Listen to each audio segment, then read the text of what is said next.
Yes guys, bakunzi ba GNB TV turabasuhuje cyane tubabwira tuti amahoro y'Imana abane namwe kabisa. Haba ababyutse igitondo cyiza, abari ku meza igicamunsi cyiza, ndetse n'abagiye kuryama tubabwire tuti umugoroba mwiza cyangwa se ijoro ryiza. So rero tugiye kubabwira ibintu bitanu by'ingenzi nibura byagufasha kugera ku nzozi zawe kandi bitakugoye. Abenshi bafite inzozi ariko bake akaba aribo bazigeraho. Si uko abandi bafite amahirwe, ahubwo hari ibintu bagerageza gukora wowe ukabinanirwa cyangwa se ntubikore. Uyu munsi ndashaka kukubwira ibintu bitanu byagufasha kwegera inzozi zawe. Rero tutagiye kure ndagusaba kugira ngo ukurikirane iyi video kandi utege amatwi ntiwihutishe, wumve neza izi ngingo zose ko ari eshanu, uko tuzikubwira nuko tuzisobanura, kugira ngo nawe nugerageza ibi bintu ejo bundi uzagaruke uduha ubuhamya uvuga uti kabisa mwatugira inama nziza. So rero mukore like, subscribe kuba atarayikora, mwibuke no gukanda kukazogera kandi sharing na bagenzi banyu iki kiganiro niwumva kikunogeye kandi kikuryoheye. Ingingo ya mbere yagufasha kugira ngo ugere ku nzozi zawe: menya neza icyo ushaka. Menya neza icyo ushaka kugeraho. Ntushobora kugeraho utazi. Iyemeze wowe uvuga uti izi nizo nzozi zanjye, si inzozi z'abantu z'abandi bantu, si inzozi z'abandi bantu, ni izawe. Uvuga uti izi nzozi ni izawe cyangwa se izi nzozi ni izanjye. Iyo niyo nama ya mbere rwose nakubwira, kuko izo nzozi kandi zigomba kuba ari inzozi zisobanutse, nizigira nyine zigomba kuba ari inzozi zimeze neza, ziteguye neza, wumva ari ikintu ufite intego yo kuvuga ati nanjye uyu mwaka ngomba gukora iki kintu kandi nakigeraho. So tudatinze tujye ku ngingo ya kabiri. Indi ngingo ya kabiri mu byagufasha guhindura ubuzima cyangwa se mu kugira ngo ugere ku nzozi zawe vuba, tangira naho uri.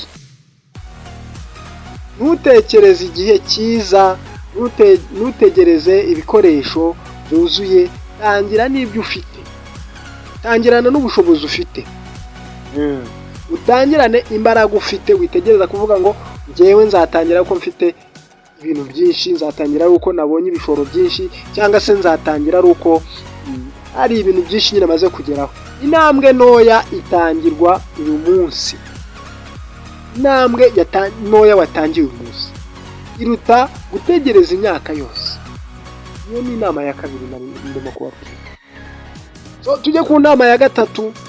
Inama ya gatatu iravuga ngo emeza gahunda ya buri munsi. Icyo nakubwira, ugomba kuba ufite nyine ingengabihe yawe y'ibyo ugomba gukora umunsi ku wundi kugira ngo ubashe kwegera inzozi zawe.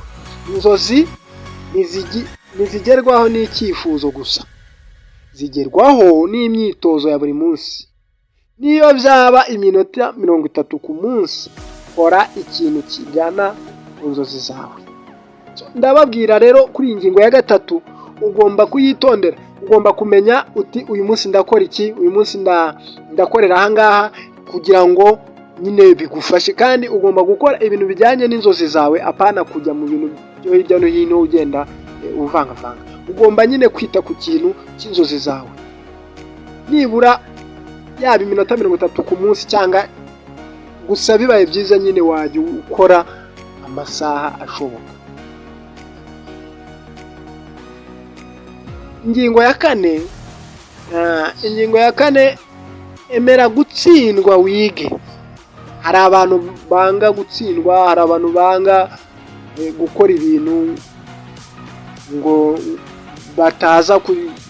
bataza guhomba.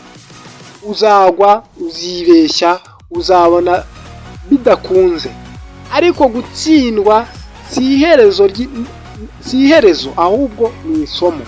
Iyo utsinzwe, iyo ugerageje ugatsindwa, wakosora ahabonetse intege nkeya, ariko ntabwo bivuze ko iyo utsinzwe iherezo riba rirangiye. So rero ndagusaba kugira ngo aya magambo urimo kumva uyakurikize rwose. Uwatsinzwe agahaguruka arenza utarigeze agerageza. Niba nyine warakoze business ikaza guhomba, uko byagenda kose umenya neza ahantu waguye ukongera ugakosora, ariko ntabwo wahana n'umuntu utarigeze ugerageza na kimwe. Ingingo ya 5 ari nayo ya nyuma kuri uyu munsi turi bubagezeho, iya 5 iravuga ngo ntucike intege vuba, irinde gucika intege. Ibyiza bifata igihe, nibyizana mu kanya gato. Ntabwo ibintu byiza nyine ibyiza biraharanira, niko bigenda. Ugomba gukotana kabisa, ugakora cyane, ugashyiramo imbaraga, ukavunika, ukabira icyuya. So ariko uko byagenda kose byakunsinze. Niyo utabona impinduka ako kanya, komeza. Umunsi umwe uzareba inyuma uvuga uti byari bikwiye. Inzozi zawe ni ingenzi, ntuzigere uzireka zipfa. Iyo niyo nama nakugira.